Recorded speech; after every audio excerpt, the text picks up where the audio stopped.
Niagara College grad Jake Boekestyn took home the provincial gold medal in the post-secondary welding category at Skills Ontario last month.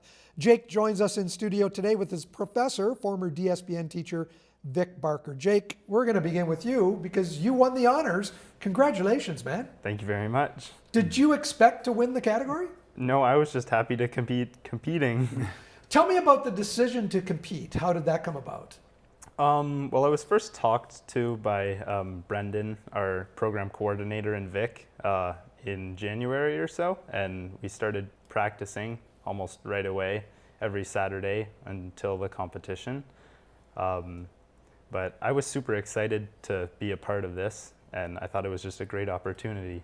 You graduated already now from the welding technician program, is that true? Yes, yeah. But you were still eligible as a grad to participate? Yeah, so I started practicing already while I was in school before I graduated, and I'll graduate in June.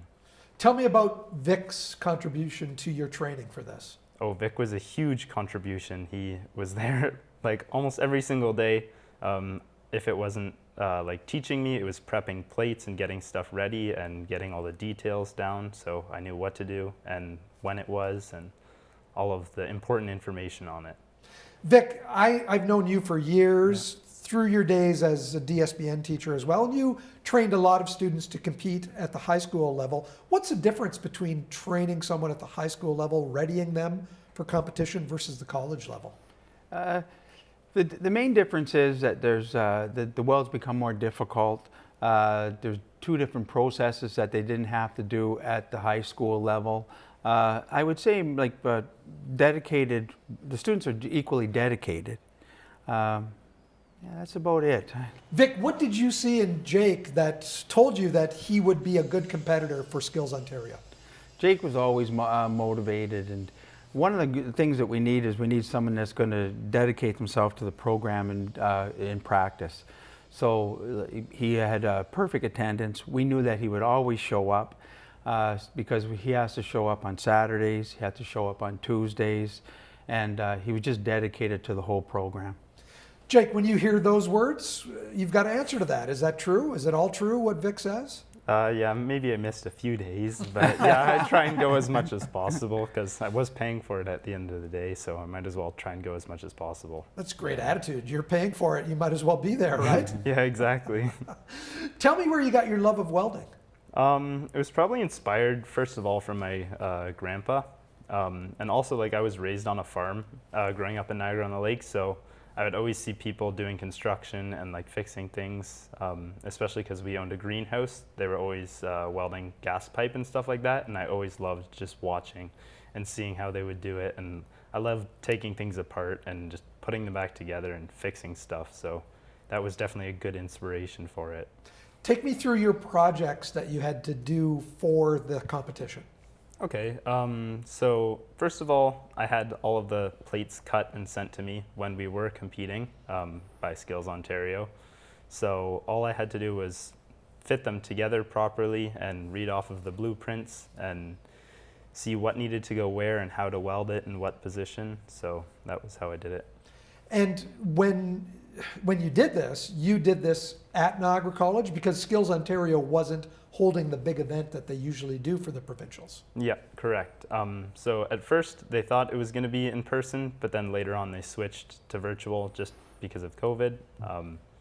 But it all worked out. So yeah, we competed at the college, both Ian and I, and they had all the cameras on us, and it was all live streamed to Skills Ontario with all of the other students. So yeah, it was all online this year. Vic, has it been kind of strange doing these Skills Ontario competitions remotely like that? No, because it's the same process. They read the blueprints, they produce the product, the plates are already pre-cut. During the virtual competition, there's cameras on them watching them. At the end, they take a picture to make sure that it matches what they finished.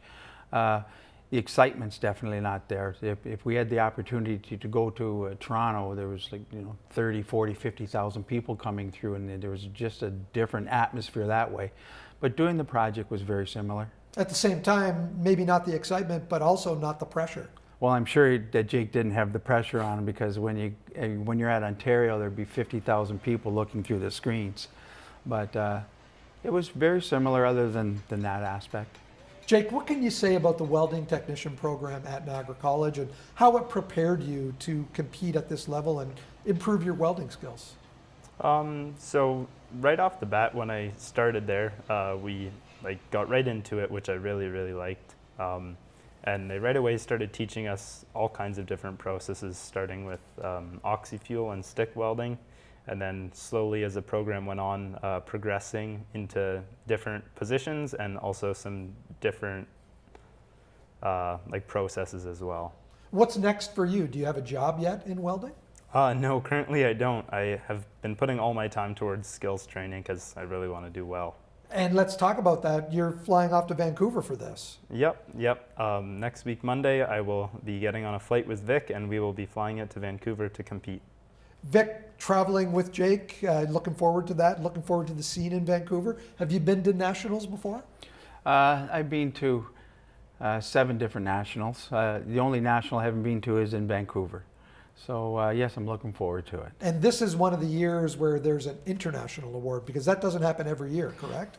Yes, this year is very different because early in the year, Skills Ontario decided that Ontario was going to try for a seat for the World Trials. And so Jake won't be competing for the national title. He'll be competing for a seat to move on to Shanghai, China. Wow, incredible. Yeah. This is a big feather in the cap for the program, isn't it? Oh, it is. This was the first time that Niagara has competed in the program, and for us to get first is definitely a feather. But originally, there was another student, Ian Mellenbacher, who was in, and we had a goal set that we could get into the top 5. And Ian placed 4th, Jake placed 1st. It was a great year for Niagara. Jake, a little bit of nerves before flying out to Vancouver. How do you feel? Yeah, a little bit of nerves, but I'm mainly just excited for the experience. I think it's just going to be an awesome time out there. Fantastic. Gentlemen, good luck. When will we know the results? Vic? We'll know the results next Saturday morning at the ceremony, and that'll be streamed live. Wow. Well, again, good luck. And Jake, congratulations on the award. Thanks for joining us today. Thank you very Thank much. you.